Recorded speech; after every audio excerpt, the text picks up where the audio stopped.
Avant que cette vidéo ne commence, n'hésitez pas à vous rendre sur le Tipeee et le Utip, vous pourrez ainsi soutenir le projet SNK France gratuitement, sachez que ça aide vraiment beaucoup le projet. Sur ce, je vous souhaite une bonne vidéo.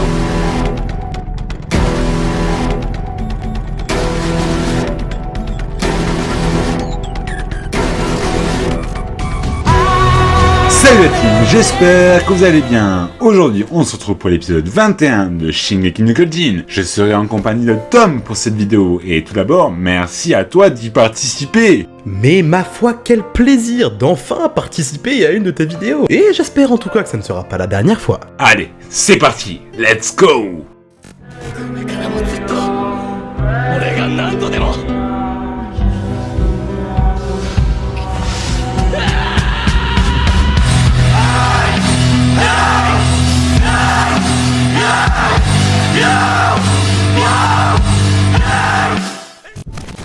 Shingeki no Kyojin.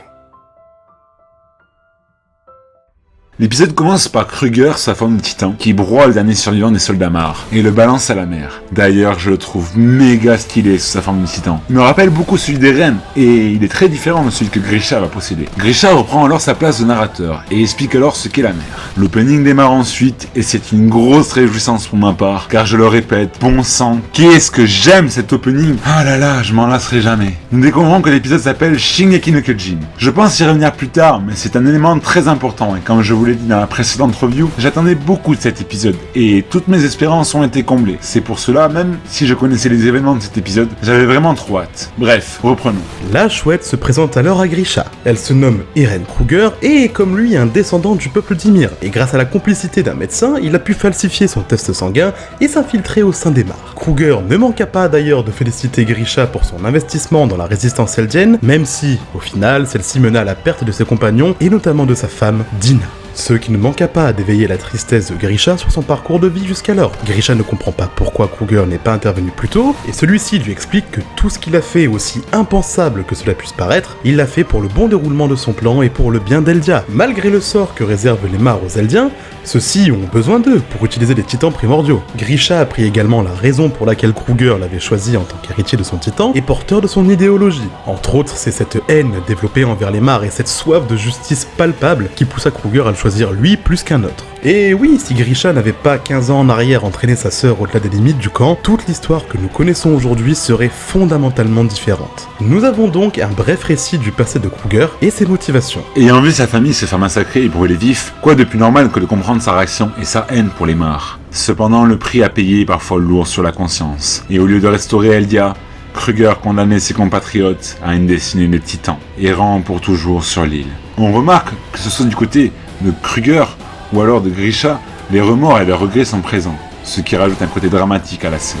La chouette nous révèle alors la mission qu'elle confie à Grisha, infiltrer les murs et récupérer l'originel, et qu'en réalité les possesseurs de titans ne peuvent vivre que 13 ans. En partant donc de ce principe, il restait très peu de temps à Kruger avant de perdre son titan, et sa vie par la même occasion.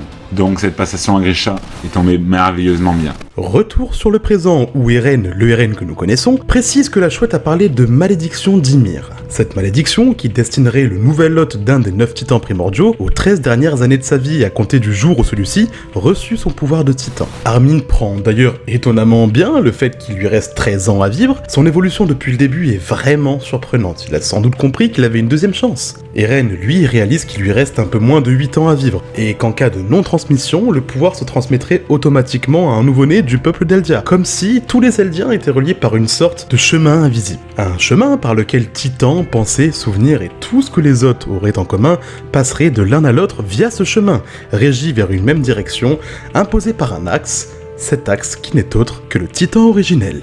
Grisha n'attendit pas une seconde de plus pour se renseigner en détail sur l'identité d'Ymir, décrite dans les livres et légendes.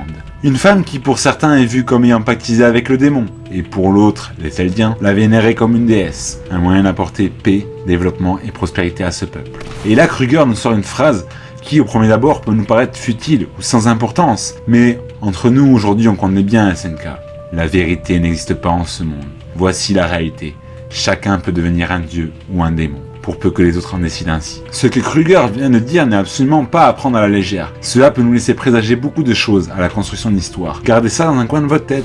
Grisha, sur le moment, ne comprit toujours pas pourquoi Kruger n'ait pas agi avant, ce qui aurait d'autre part permis de sauver Dina qui est, n'oublions pas, une descendante de la famille royale, et c'est justement pour ça que Kruger fit ce qu'il fit. Il ne voulait absolument pas que les Mar apprennent qui était réellement Dina, de peur que cela s'en serve simplement comme pondeuse de marmots, ce qui aurait été un bien pire scénario. Face à l'effroyable réalité de ce monde et à la relève de Kruger, Grisha ne se sentait pas et ne se pensait pas capable de se relever, d'avancer la tête haute et déterminé, dans l'espoir qu'un jour le peuple eldien retrouve sa gloire et sa dignité d'antan. Kruger va alors nous révéler une information capitale. Il nous explique que chacun des 9 titans primordiaux possède un nom, y compris celui qu'il a décidé de lui léguer. De tout temps et en toutes circonstances, il n'a jamais cessé d'aller de l'avant, porté par sa quête de liberté. Il est le titan assaillant, prononcé Shingeki no Kyojin. Et c'est étrangement Eren qui le prononce. Tiens, Shingeki no Kyojin.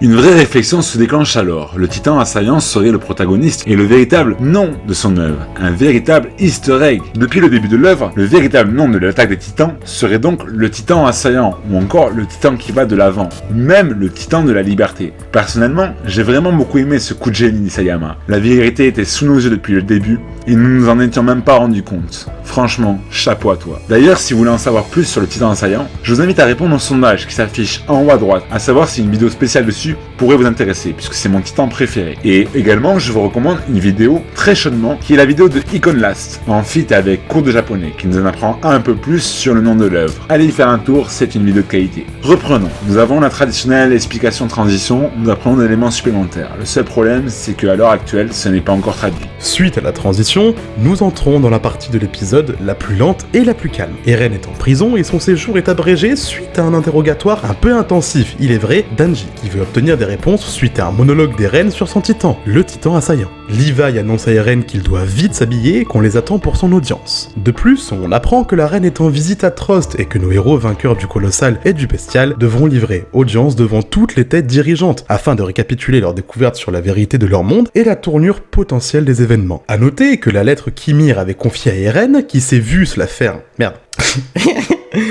A noter que la lettre qu'Ymir avait confiée à Reiner, qui s'est vu se la faire arracher de force par Anji, est enfin entre les mains d'Historia. Cette lettre nous offre de nouvelles révélations. Tout d'abord, des excuses de la part d'Ymir de l'avoir abandonnée pour les aider, mais sachant qu'elle était condamnée. Elle n'a aucun regret si ce n'est de ne pas l'avoir épousée. Historia touche alors la lettre, et révélation supplémentaire, nous apprenons que tous les Eldiens sont reliés par un chemin invisible qui s'organise autour de l'Axe, cet axe qui, n'oublions pas, est symbolisé par le titan assaillant. On y voit plusieurs images, dont Ymir seul sur le sable, admirant le chemin, Ymir dévorant Marcel, Ymir se réveillant juste après, et enfin sur le point de se faire dévorer, sans doute pendant un rituel de passation du titan. Historia est totalement surprise de cette révélation, mais préfère les garder pour elle, sans doute par peur de dévoiler des choses trop hâtivement, de par leur importance potentielle. Nous sommes ensuite à l'audience d'Eren, où Ansi récapitule les événements de Shiganshina et de la cave. Eren va ensuite avoir un flash concernant la potentielle utilisation du pouvoir de l'originel, quand Anji fait référence à celui-ci qui ne peut être utilisé à 100% qu'en possession d'un membre de la famille royale. Eren se souvient subitement de son utilisation de l'axe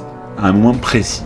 C'est là que la réponse lui saute aux yeux. Il fit directement la liaison entre le titan qui toucha de son poing à ce moment-là.